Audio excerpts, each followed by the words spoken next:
Assalamualaikum warahmatullahi wabarakatuh. Halo adik-adik sobat fisika, bertemu kembali dengan Abang Zaid.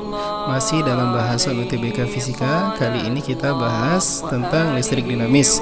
Tetap semangat belajarnya dan selamat menyimak.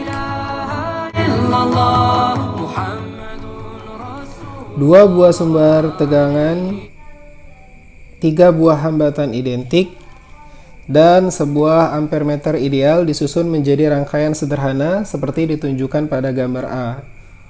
Ya. Sumber tegangan E1 adalah sumber tegangan yang besar tegangannya dapat diubah-ubah, sedangkan sumber tegangan E2 tetap nilainya. Perhatikan gambar dari E1 ya. Ini tanda. Ya, tanda menunjukkan bahwa apa? Nilai epsilon 1 sumber tegangan ini bisa berubah-ubah, bisa berubah ya.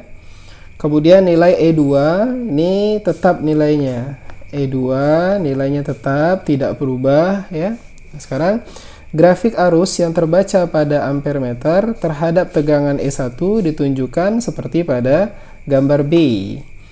Ya, yang menjadi pertanyaan adalah berapa besar nilai hambatan R dan nilai dari apa? E2. Ada dua poin pertanyaan yang ditanyakan dalam soal ini. Langkah yang pertama adalah kita apa? Sederhanakan dulu. Jadi dari dua gambar ini ada gambar A dengan gambar B. Yang pertama kita tinjau dulu gambar A. Ya, perhatikan gambar A ini.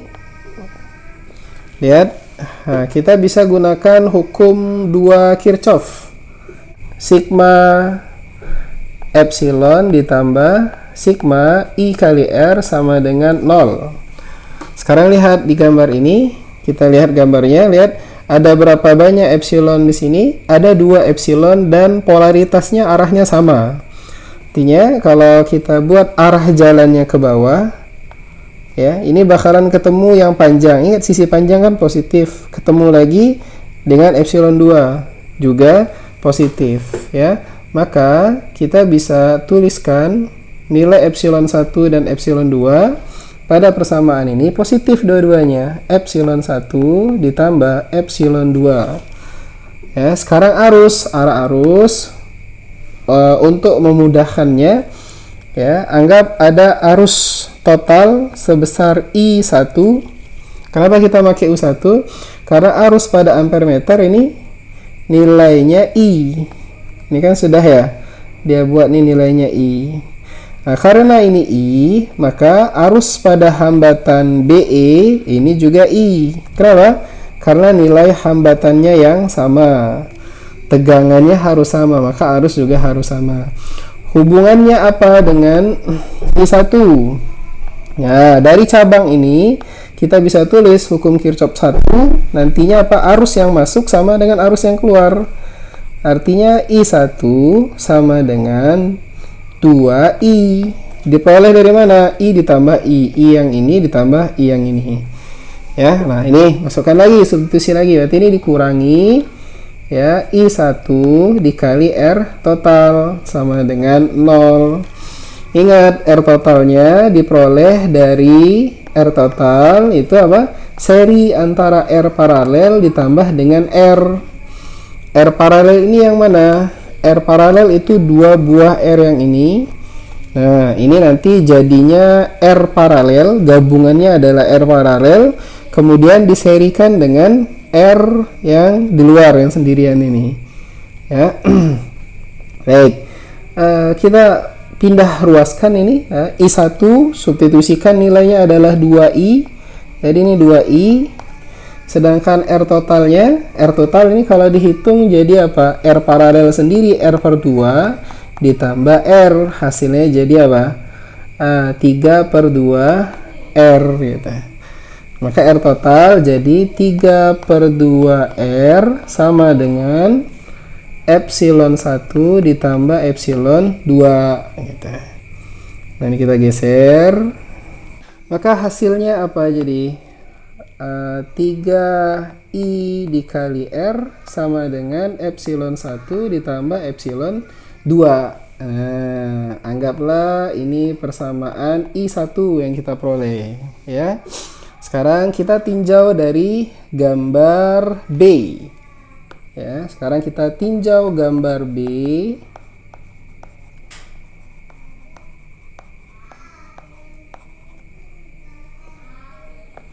Apa yang kita peroleh dari gambar B ini? Perhatikan nilai dari epsilon 1 dan I-nya itu berubah ya. Jadi saat epsilon 1-nya 1, maka nilai I-nya 2. Kan gitu ya.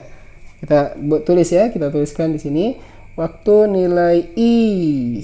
Nah, waktu nilai epsilon 1-nya 1 volt, maka nilai I-nya adalah 2 miliampere. Ya. Sedangkan waktu epsilon 1-nya itu 4 volt, nilai I-nya adalah berapa? 6 miliampere. Baik, anggap yang ini sebagai I.2, yang ini sebagai I.3, ya. Kemudian langkah selanjutnya apa? Substitusikan. Ya, jadi kita substitusi ya, substitusi 2 ke 1 dengan cara yang sama ya, substitusi I3 ke I1. Kemudian apa? Buat perbandingannya ya, perbandingan keduanya jadi apa gitu. Nah, bareng-bareng ya, coba kita perhatikan ini cara mensubstitusikannya. Pertama yang 2 ke 1 dulu ya, 3, hasilnya kan gitu ya, 3 dikali I-nya adalah 2 dikali R ya, terus yang bagian bawah berarti sama, kita mau buat perbandingan kan ya, 3 dikali I-nya adalah 6 dikali R sama dengan epsilon 1 yang atas 1 ditambah epsilon 2 dibagi epsilonnya 4 epsilon 2. Paham ini ya? Nah, kita geser dulu. Baik, sekarang apa jadinya? 3 dengan 3, 2 dengan 6, hasilnya 3, R dengan R habis. Kemudian kita kali silang.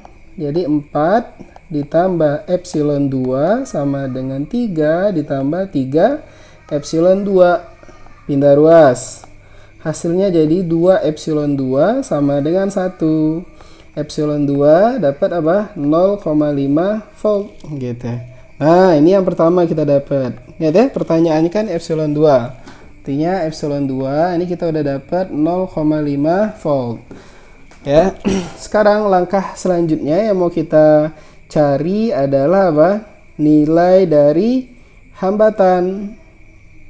Nah, gimana cara mencari nilai hambatannya ini? Ya, kita cari ya, nilai dari hambatan. Nah, cara mencarinya adalah apa? Substitusi lagi. Ya, substitusi epsilon 2 ke persamaan 1, terus ambil nilai I.2 atau boleh juga I.3, tapi kita ngambil yang I.2 ya, kita ambil I.2. Apa jadinya? Kita bareng-bareng. Pertama adalah ingat ya, 3 kali I-nya 2 mili. Nah, ini harus dirubah karena mencari R.